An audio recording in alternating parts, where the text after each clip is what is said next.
Good evening, everybody, and welcome to the first presentation that we've got together for National Safety Month 2021.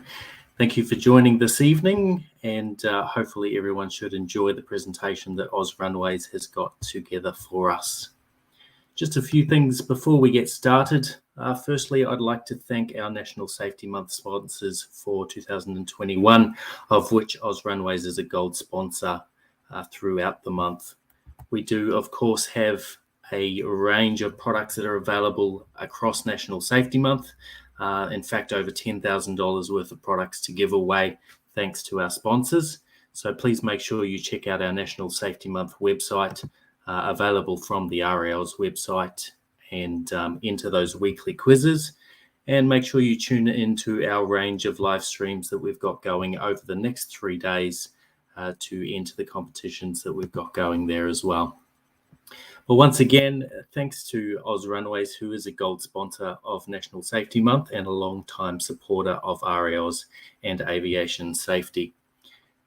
Just before we get going, a little bit of housekeeping. So on the right-hand side of your screen as you join into the system, there will either be a Q&A window or there'll be a blue chat box as seen in the top of that image there.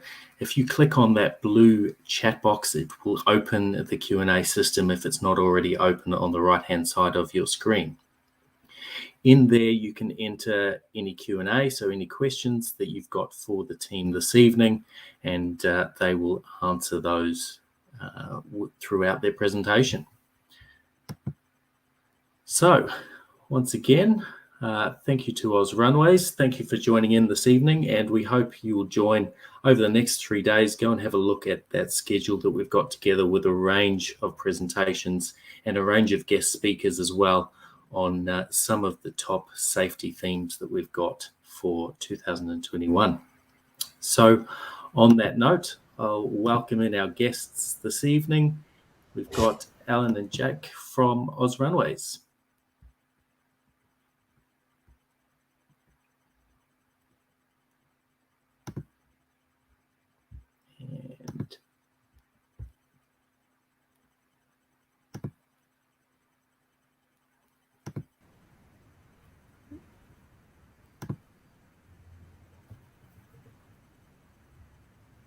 Sorry, guys, I think I've got your mic there, but not your mic.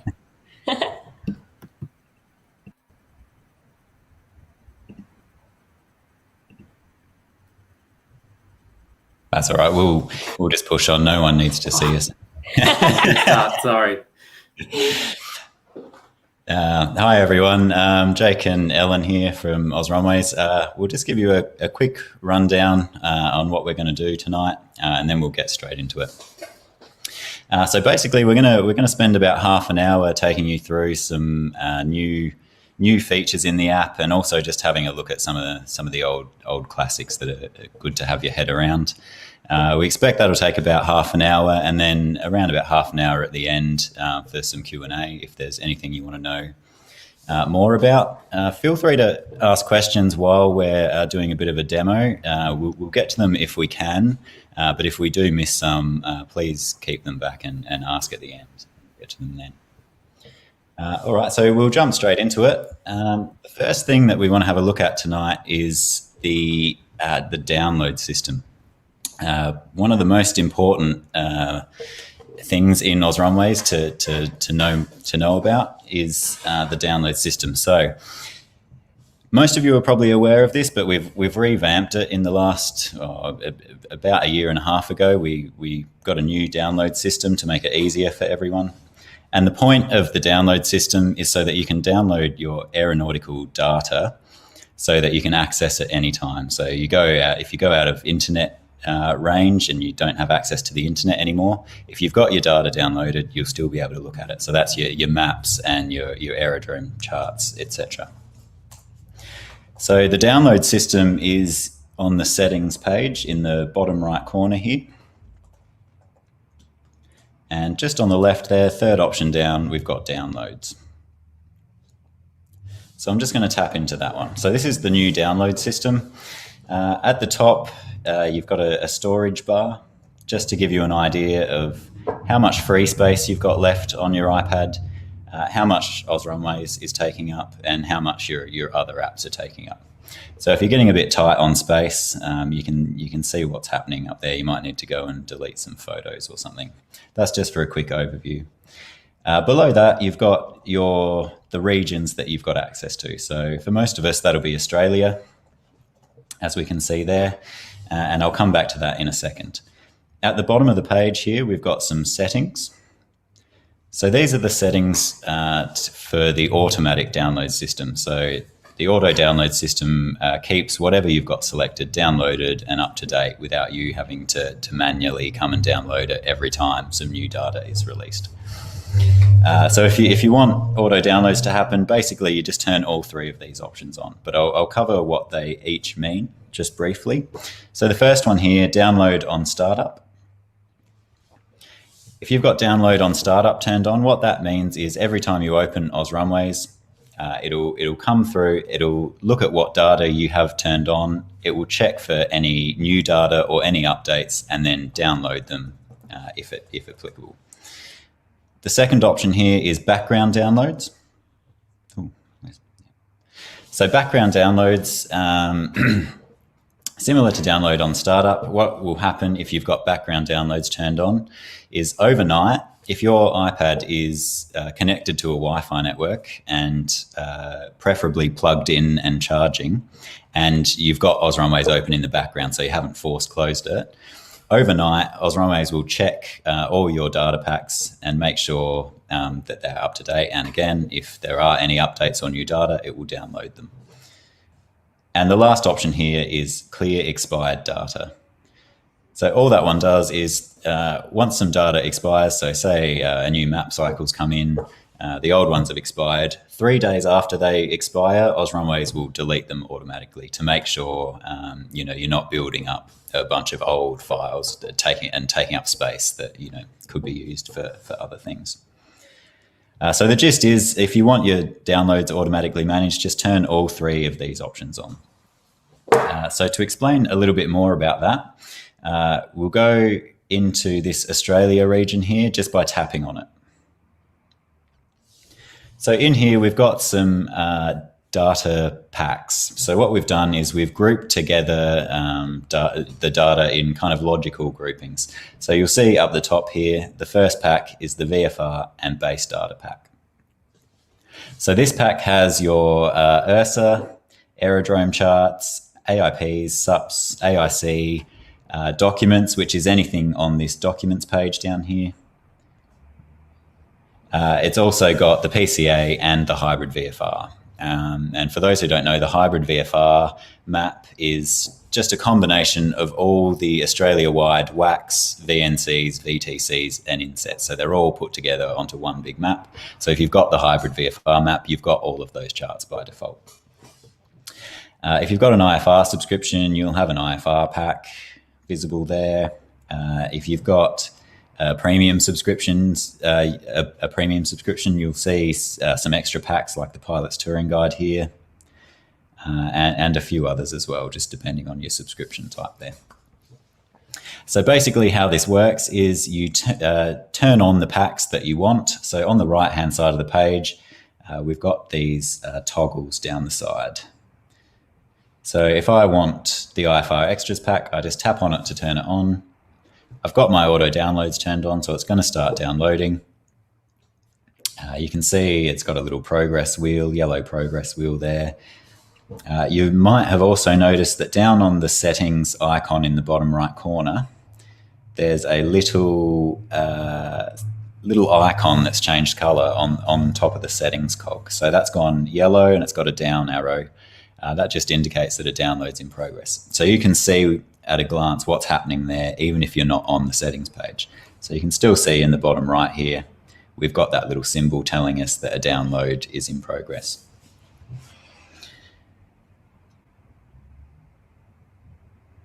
So we'll let that keep going. And so just come down and turn on any packs that you do want to be downloaded. Once everything is downloaded, I'll just give this a second to download. Once everything's downloaded, what's going to happen is all these like wheels will go green, and down on the settings badge in the bottom right corner here, that will go green as well with a tick. It's almost done.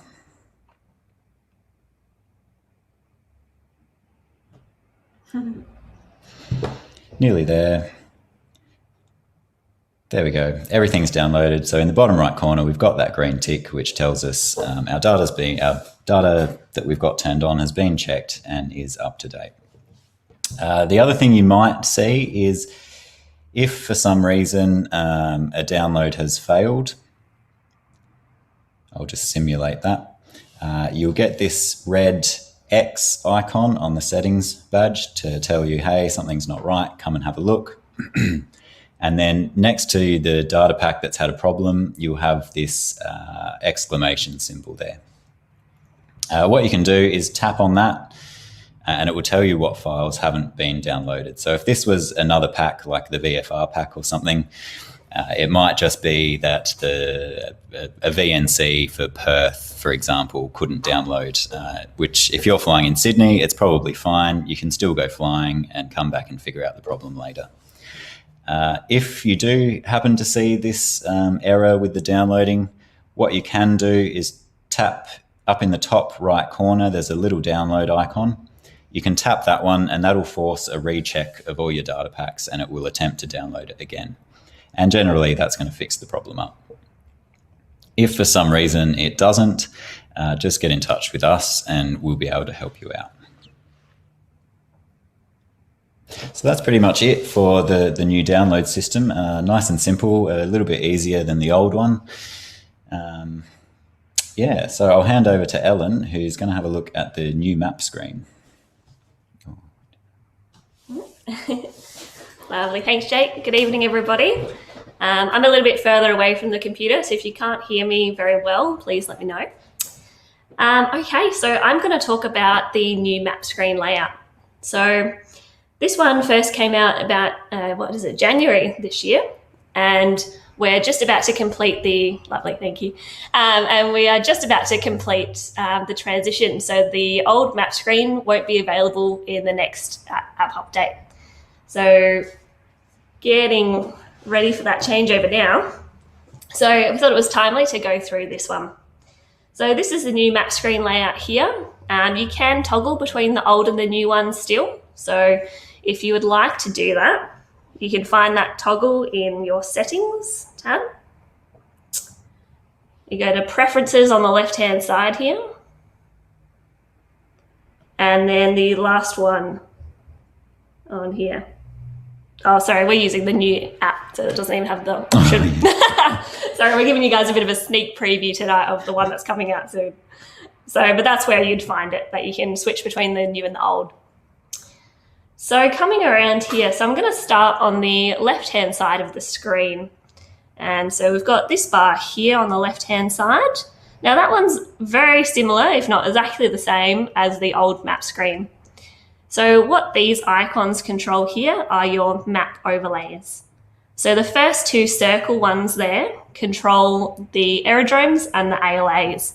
So by tapping those on and off, you get to see your aerodromes, and the ALAs really jump out on the map there. So it just makes it a bit easier to find these points. I won't go through every icon on this screen just because obviously there's quite a few, but I'll highlight the ones that I think are the best ones to know, and I'll show you some tricks on how to find out about the others as well. So moving down, we've got a little diamond here. That's your VFR waypoints. So if you're looking for a VFR waypoint specifically, you can tap that one to bring a whole lot more up as well. We keep coming down, there is an X here, a little red X, and that's your user waypoints. So all the other ones are ones that come from air services and are official waypoints, but you can make your own. So you can make a waypoint at a friend's house, at an airstrip, or just a point of interest to you. You can absolutely do that and plan and keep those points for later as well. We do have a little camera down here. That's for webcams. So if you haven't seen them, if I have a look at Parafield here, you can see just above the Parafield icon over here, that one up there, there's a little camera there. Now, if I tap on the map over that camera, you'll see we've got our closest points pop-up comes up. And just under that top waypoint, which is Parafield, there's a whole lot of camera images. Now, I can actually tap on one of these images to get a bigger view. Scroll that. So I can get a really clear look at what's happening at Parafield at the moment, or a few minutes ago anyway. So that's a really handy one to know is there. And then we've got just a couple of other overlays, so things like fuel prices, a weather radar overlay. Coming into the bottom corner, so this is on the left-hand side still down here. This one controls some features about the map. So we've got our tracking orientation, so you can do a north up or a track up mode, and that just changes how, if I move my iPad around, just not doing it very well in here because our GPS is a little bit blocked, but that's okay. But that'll keep your nose pointing up for your aircraft. The little map one over here, that one is how you change maps. So if you wanted to have a look at just the WACs, if you wanted to have a look at the ERCs, or a lot of people don't know about the Apple maps down here, we do have satellite maps and some street maps there as well. So you can have a look at taxiways and all that sort of stuff before you get somewhere, which is really helpful as well. So I'll just put it back onto the hybrid VFR. Coming to the other side of the map screen, bottom corner there on the right, we've got a couple of little buttons. We've got the clipboard over here. And so when we're in a plan, that's our shortcut to the plan sheet. In the middle here is our plans. Oops, not that one. Is our plans pop-up, and Jake will talk about that one in a minute when we make a plan, so I won't go into that one too much just yet. And our one on the corner here is a magnifying glass. This is a little search pop-up. And it's a really powerful tool, so if you're going somewhere or someone said, oh, hey, let's go to Maroochydore or somewhere and you're not sure where that is, you can come in here and you can just search for the waypoints. And then just jump your map screen to there, which is really, really helpful. The other thing that not a lot of people know you can do in this screen is you can put in coordinates. So you can search for coordinates, and it's a really powerful tool. Or you can even search for street addresses and points of interest. So something like Sydney Harbour Bridge, and you can plan a flight straight to Sydney Harbour. So that's quite a handy one.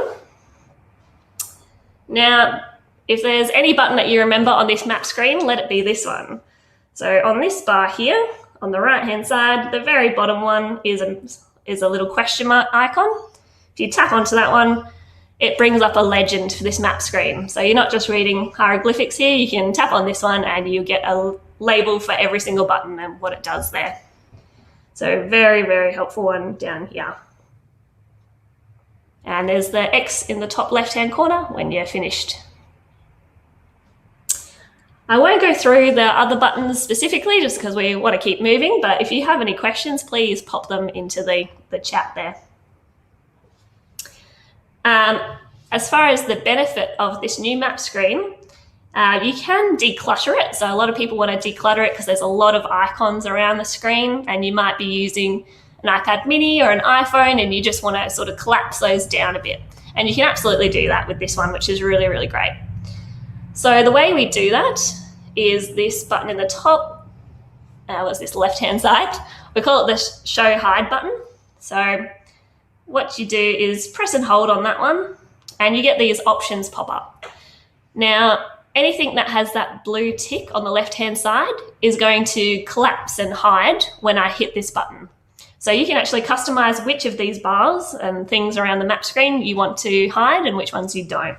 So you just tap on them all to hide them. And the bottom there is icon size. You can use this slider to increase the size of the icons. So if you're finding them a little hard to tap or anything like that, you can make them larger. So just make them a bit smaller again. So I've got everything except the GPS HUD selected there. So I'm just going to tap on the map to close that pop-up. Now this time I'm going to hit that same show hide button, but I'm just going to tap it just quickly. So just one little tap, and you'll see all those menus around the screen have now collapsed away. So I've got pretty much the entire screen is showing me the map now. And let's say, okay, I want to change something now and I need my buttons back. All I do is hit that same button again and they all come back. So that's the real great thing about this new map screen there.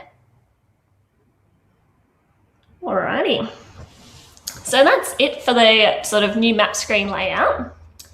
That's going to lead us into the next new feature, and this one's only been out for probably a month. Yeah, a month or two. Yeah, just over a month maybe.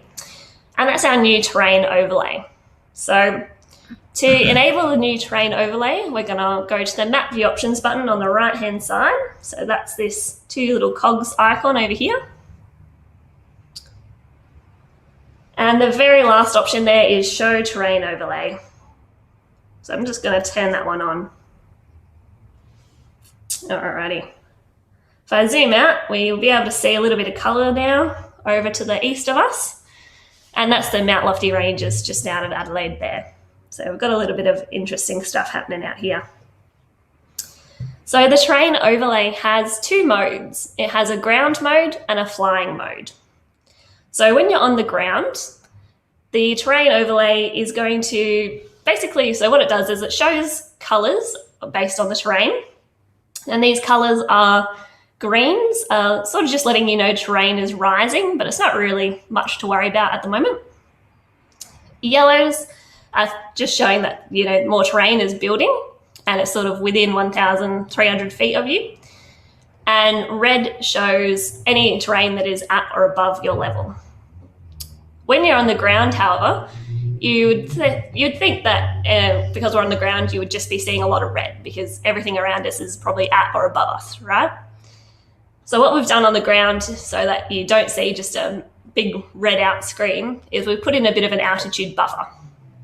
So on the ground, the iPad takes your GPS altitude, it adds on 1,500 feet, and then it starts showing those colours from that altitude onwards. So there's a 1,500 foot buffer there. Now, once you get in the air, so the iPad detects you're flying and it detects that after 1 minute after takeoff, it'll flick into flying mode. And so flying mode is when it will show red for anything that is at or above your level based on your actual GPS altitude. So it won't put in that 1,500 foot buffer anymore as soon as it detects that takeoff and 1 minute after that. So then it flicks over to its flying mode and it will stay in that flying mode and it will keep changing the terrain colours based on your GPS altitude until it detects you're on final approach. So final approach is when you're lined up with a runway, you're within 3 nautical miles and about 500 feet.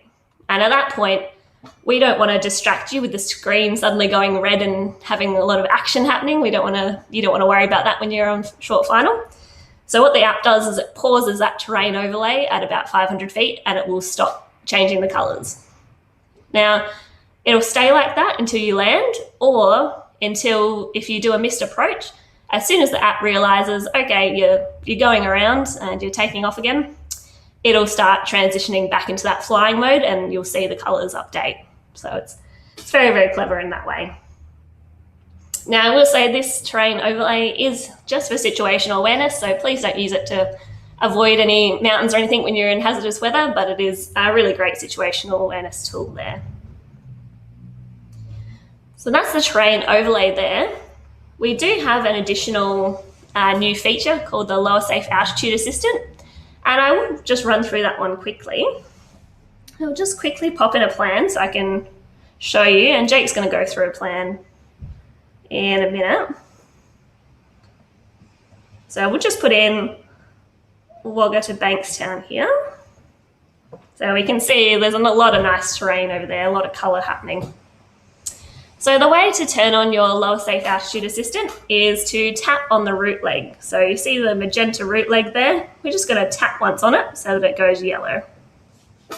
There we go. And now that it's gone yellow and we've activated that route leg, we've actually had a new button appear on this right-hand side. So, and that is this one here. Oops, I'm not doing very good at keeping that lit up. There we go. That is this one here. That opens your Lower Safe Altitude Assistant. So we'll tap that one there. Now what this assistant does is you've got these red lines around your route there, and that's defining the area. So OzRunways is looking inside this area to find your highest point of terrain or your highest obstacle, and then it will apply appropriate buffers to that. So you can change the area it's looking in this top right-hand corner. So at the moment we're set to an RMP2, which is 5 nautical miles either side of track. We could change that to maybe a night VFR, and we'll look out a bit further, out to 10 miles either side. Up to you guys what you're doing and what you're after there. Now we can see OzRunways has found the highest obstacle there, 3,712 feet. And our highest terrain was just on the edge there, 3,858 over here. So we also overlay it on the map so you can have a check and make sure that is actually the highest ones there. Then there's 4 options for your lower safe altitude here. The bottom left here is a little tower, and you can see we've got the obstacle height underneath plus 1,000 feet, and that gives us a lower safe altitude of 4,800 feet. We do the same thing for terrain, get the highest point, add on the appropriate buffer, and gives you a value there. The next one along is for IFR people who are planning along an air route. If there's a published lower safe altitude, that'll populate there, but we're just making up our own track today, so that's not there. And the last one is a grid lower safe altitude, so 7,700 feet for the grid there. Now I can tap on one of these options, so we'll tap on the terrain one to set that lower safe altitude, and you can see that's come across to the box on the right here. I can use the plus and minus buttons either side of this lower safe altitude to customize that by 100 feet allotments as well. So I can dial it down. Now you've probably noticed that the terrain overlay also seemed to change when I hit that one. So when you're using the lower safe altitude assistant, the terrain overlay, is relative to the lower safe altitude buffer and not our actual position. So when we have this lower safe altitude assistant up, red indicates anything that's infringing on our 1,360 foot buffer. If I close this lower safe altitude assistant, it goes back to that just the terrain overlay, and anything red is showing that at or above your height. So I closed it just by hitting this X in the top corner there. Alrighty, so yeah, that was the lower safe altitude and the terrain overlay in a quick way there. Jump out of that one, Jake. There we go. All right. Thank you. All right. So the bread and butter of OzRunways would be planning. So I just want to demo a couple of ways that you can make a plan just quickly, and then we'll move on to some Q&A. Sorry, guys, I see you've asked some questions in there, but we've been a bit busy gas bagging, so we will get to those. But I just want to quickly touch on planning first. I'm just going to turn this terrain overlay off as well. So there's a few different methods you can use to plan in OzRunways, and it doesn't really matter which one you use. It's just whatever you find easiest, whatever works for you. I'm going to show you all of them, and you can basically take what you want from it and do whatever you find easier. So the first method of planning is what we call tap on map planning. So basically you go around the map, find the waypoints you want in your plan. So I'll just do a quick one here. I'll just turn those ALAs back on. So we're right near Parafield at the moment. So let's say we're leaving from Parafield. I'm going to tap on the map just on Parafield there. I get this closest points pop up, which shows me the closest waypoints to where I tapped on the map. So I tapped right on Parafield, so that's the one at the top. There's a couple of shortcut buttons next to every waypoint. So we've got the first one here is the Add to Plan shortcut button. And just below that, we've got this kind of D with an arrow through it. Now that's a direct to shortcut button. So if we're making a plan, what we want to do is use the Add to Plan button. So I'm going to tap that one. So not too much has happened. What we've done is we've set Parafield as the origin of our plan. We need somewhere to visit. So I'm going to take a trip out to Murray Bridge. So come over to Murray Bridge, much the same as before, tap on the map near Murray Bridge. It's going to be in the closest points pop up here, and I can use that Add to Plan shortcut button. So now we've got the makings of a plan. We've got Parafield to Murray Bridge. We can see our magenta line there. I'll just turn on the rocket box. And what you can do is just keep going around the map and adding points like that. The other thing you can do is something we call rubber banding. So let's say I don't want to go straight from Parafield to Murray Bridge. I want to go down via Aldinga, a nice coastal trip. So what I'm going to do to enact this rubber banding and add Aldinga into the middle of this plan is tap and hold on that magenta track line.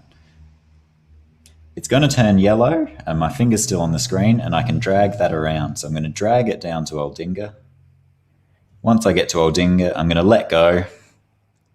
We get the closest points pop up. Same thing again, we use this Add to Plan shortcut button. And so now that's inserted Aldinga in between the Parafield and Murray Bridge Lake. So that's called rubber banding.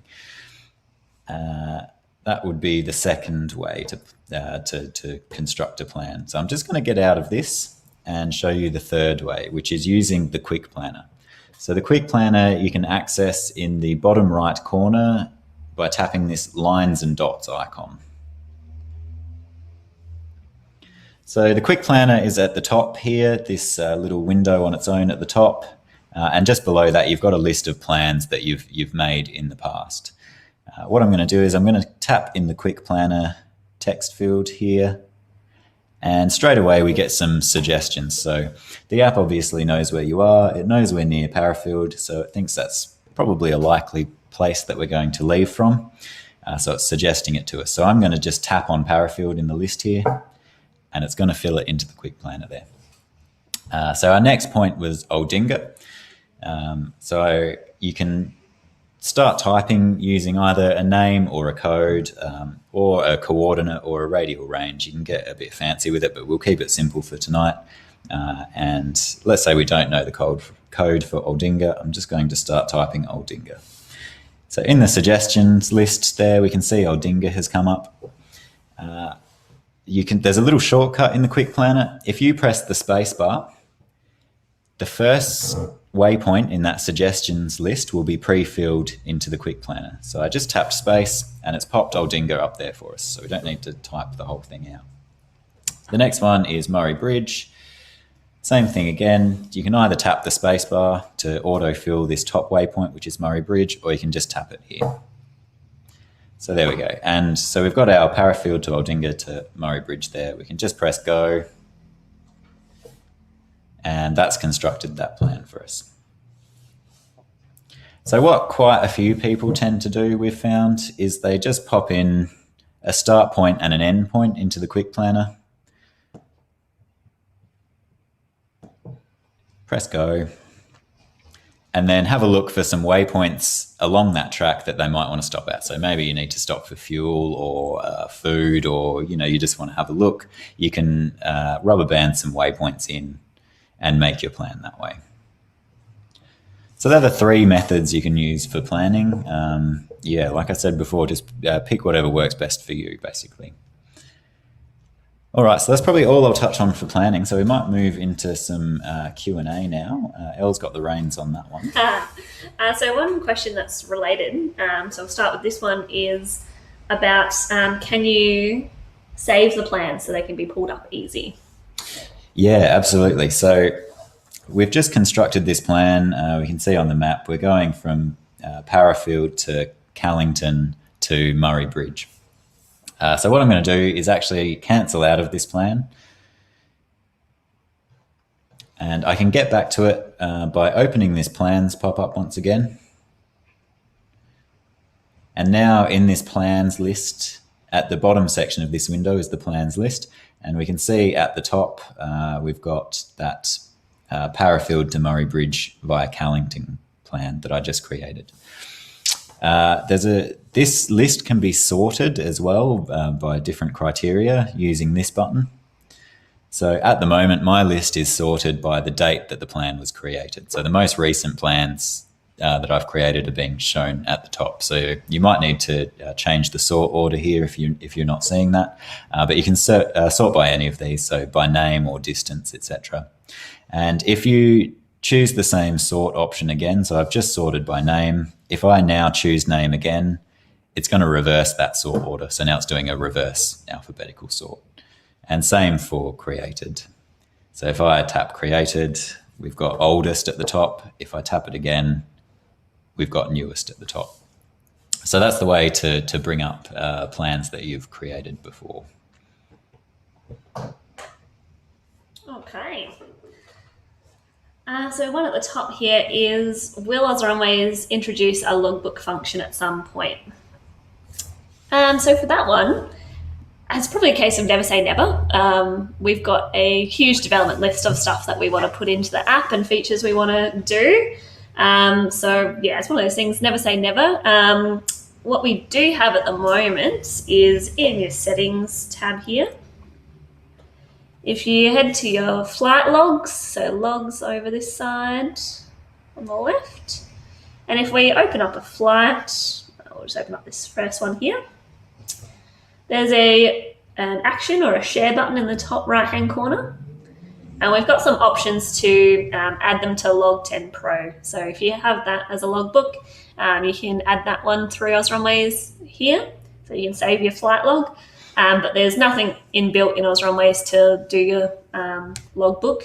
And yeah, not something we have on the development run at the moment. Yeah, never say never. Cool. We had a question about Airspace. Where did that one go? Can you overlay Airspace on a standard map? Do you want to do that one? Yeah, standard map. Okay. I see. So let's say we're looking at a map that doesn't have airspace on it. So for this one, I'm just going to change to, what's a good map for this, do you think? Maybe just a whack. Yeah. Which I haven't downloaded. It's all right, it'll load itself up. Yeah, it'll get there.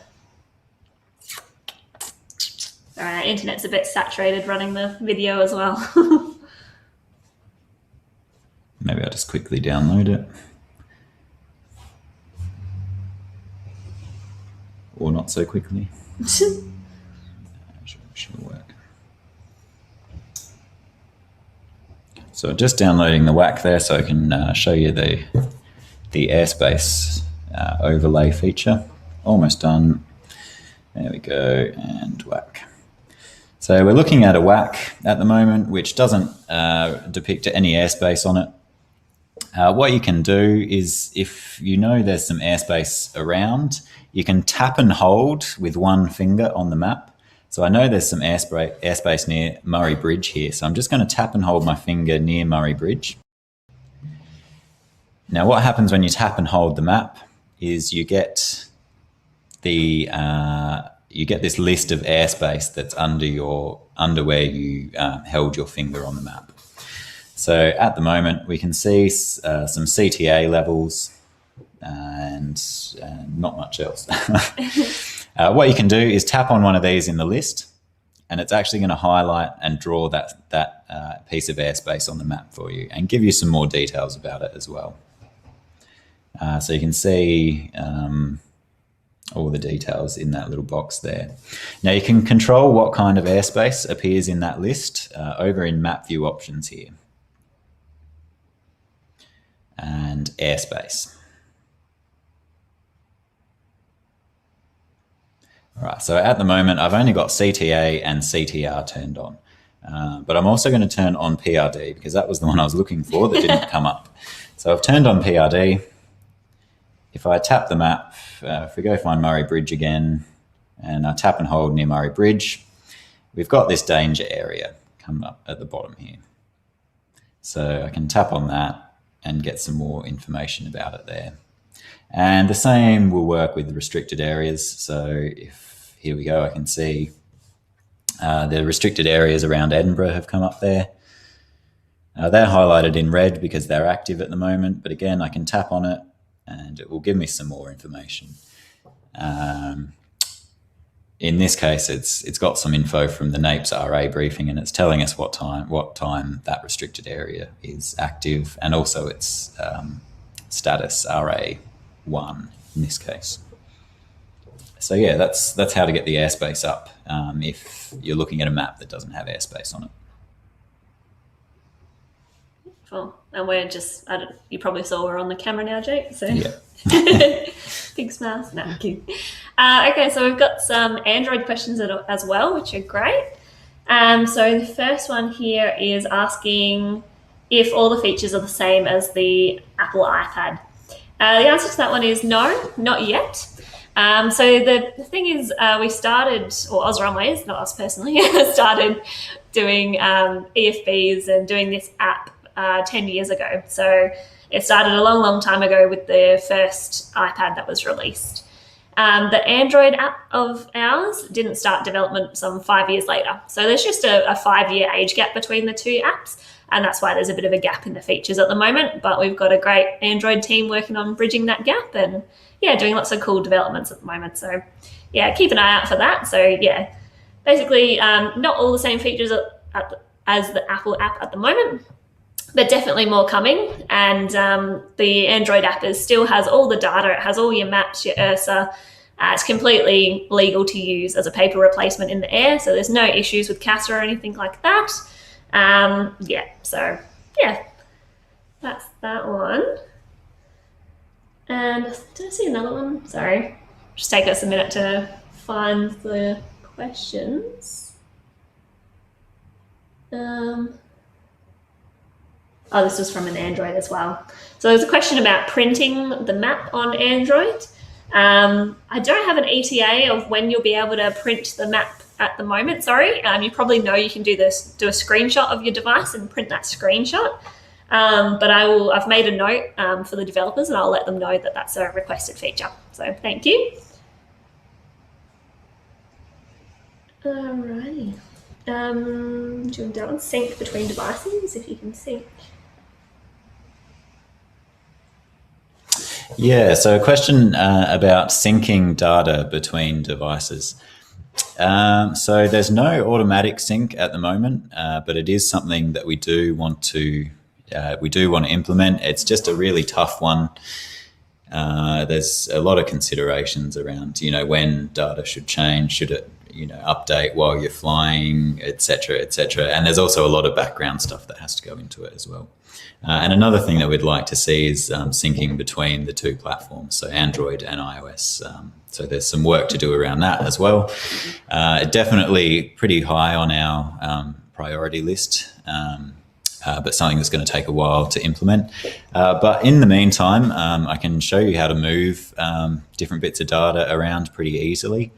So I'm just going to jump back over to the iPad. I'm just going to flick the camera off just because it makes the iPad stream come through a bit faster. So I'm just going to switch back to our normal hybrid VFR map because it just looks a bit nicer. The plans was specifically mentioned in this question. So we'll have a look at how to share a plan between devices.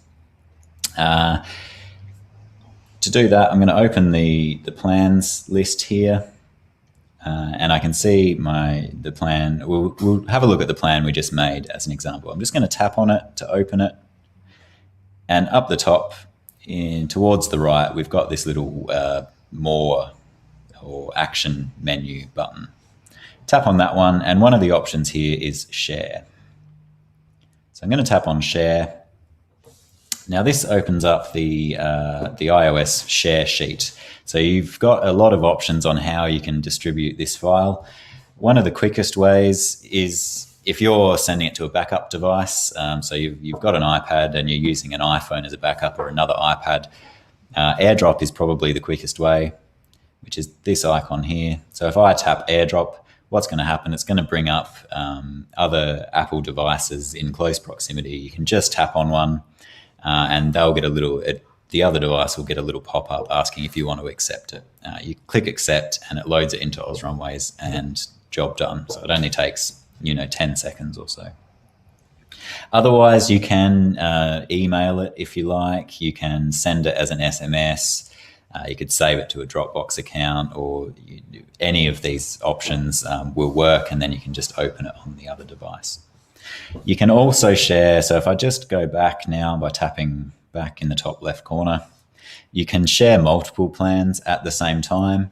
So to do that, I'd just hit edit in the top right corner here, select the plans that I wanted to share,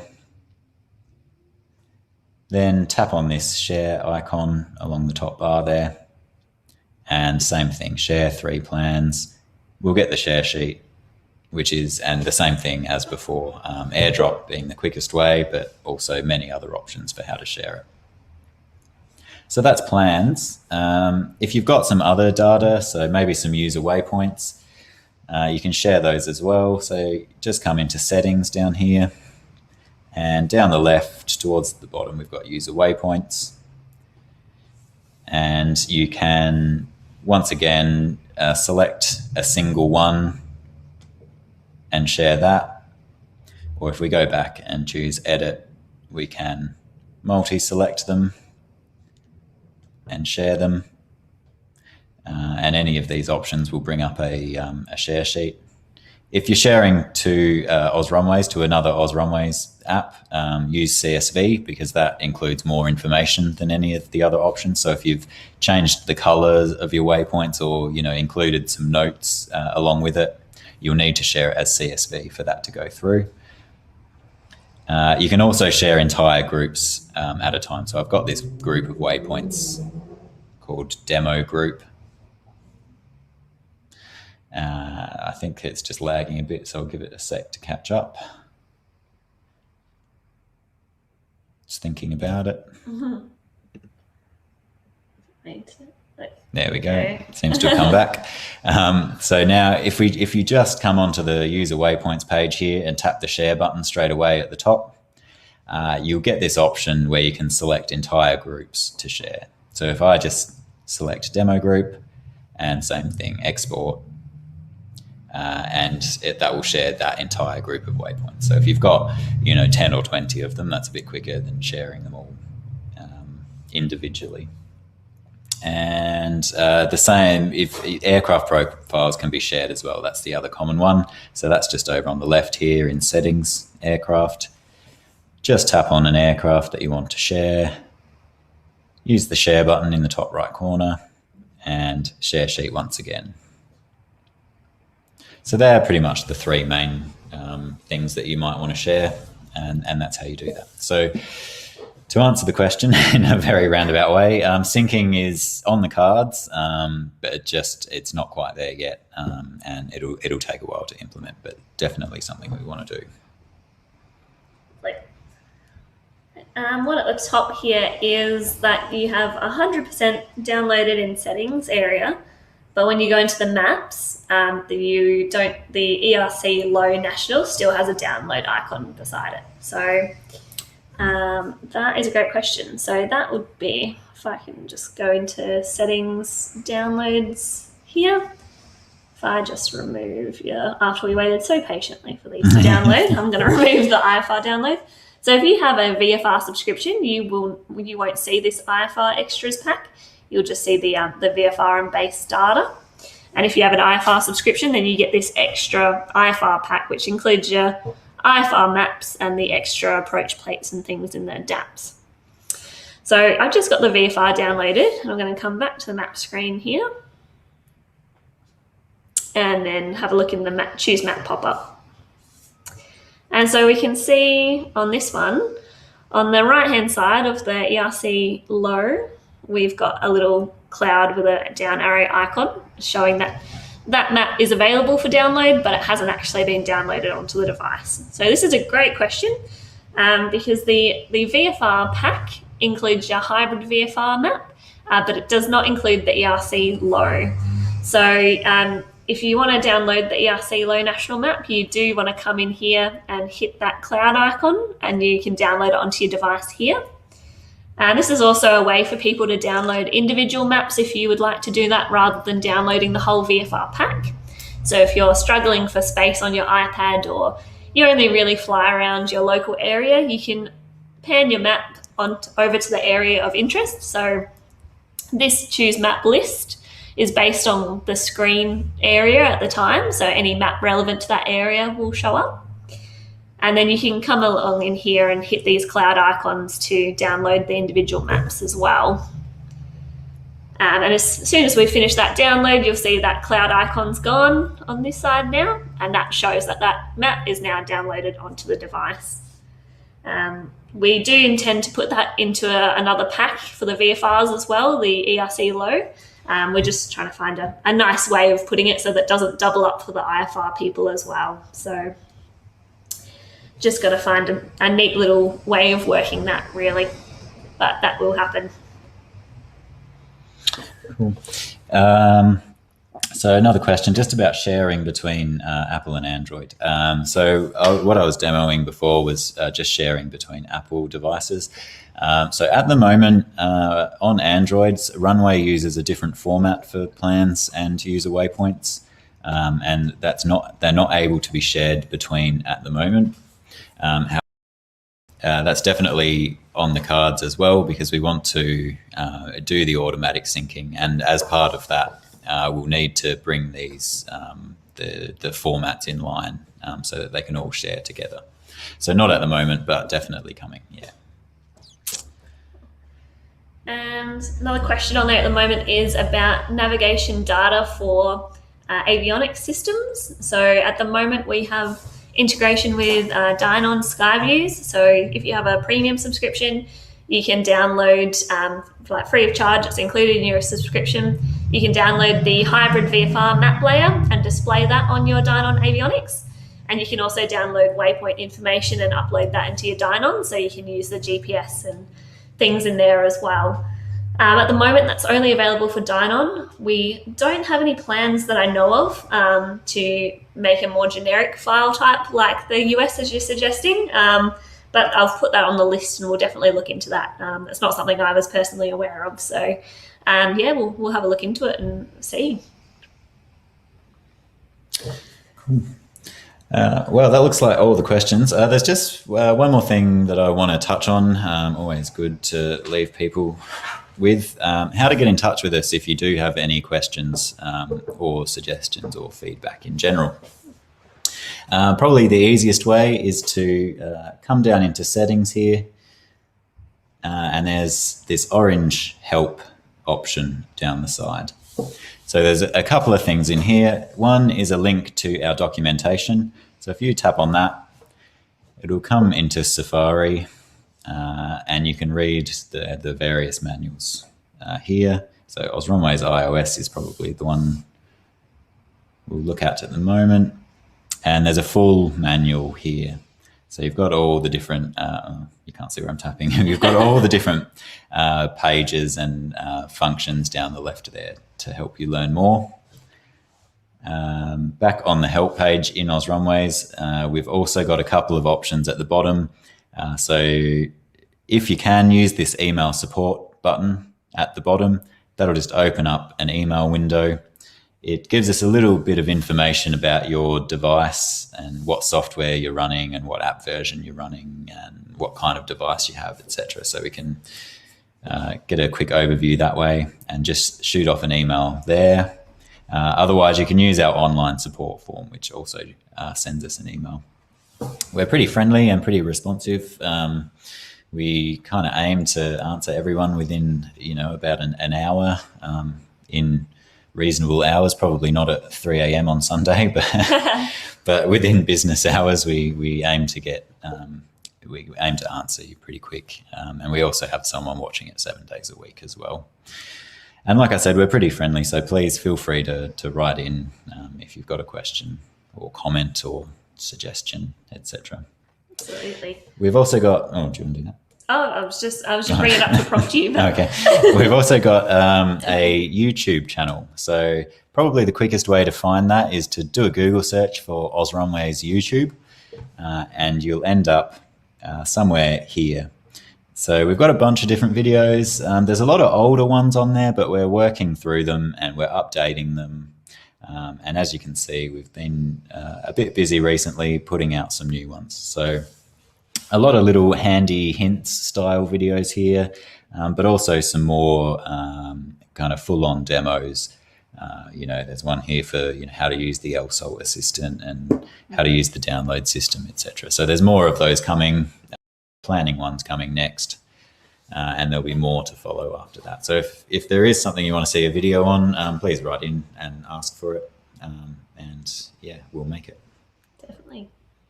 Cool. All right. So I reckon it's probably any more questions. No, just a lovely comment. Thank you. Thank you, Matt. Awesome. Excellent. Yeah, well, All right. if there's no further questions, we'll hand back over to Cody. Thanks, Cody. And thanks, everyone, for watching. Yeah, thanks for making the time, everybody. Thank you guys very much, and thank you for joining. And I think these types of tutorials are really effective. Certainly from my experience, the last thing you want to be doing is trying to figure out how to use your EFB device whilst you're in the air. Obviously, there's a lot of safety implications to that in relation to loss of situational awareness, loss of lookout, and ties in with the likes of our near miss and loss of control events, which are obviously a high concern and an area of focus. So certainly get in there, use those tips and find those resources that the guys pointed out to make sure that you're up to date with how the system works before you get in the air. But thank you both very much for joining us again this evening. And I'm sure our members really appreciate it. And obviously we appreciate the support for National Safety Month. Yeah, absolutely. It's been good. Thank you. Yeah, thank you. Thank you.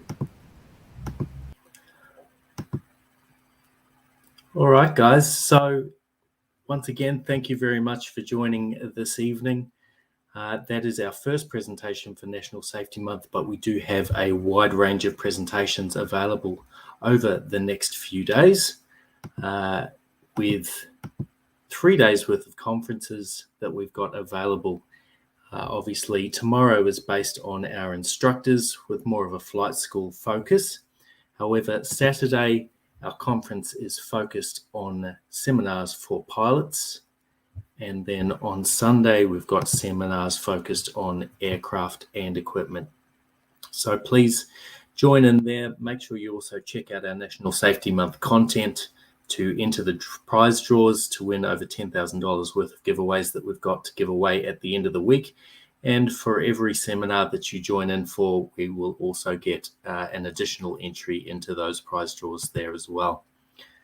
Once again, I would like to particularly thank our sponsors for National Safety Month. We wouldn't be able to put together these sets of prizes if it wasn't for our sponsors. And we thank you all for tuning in this evening. Thank you and have a good night.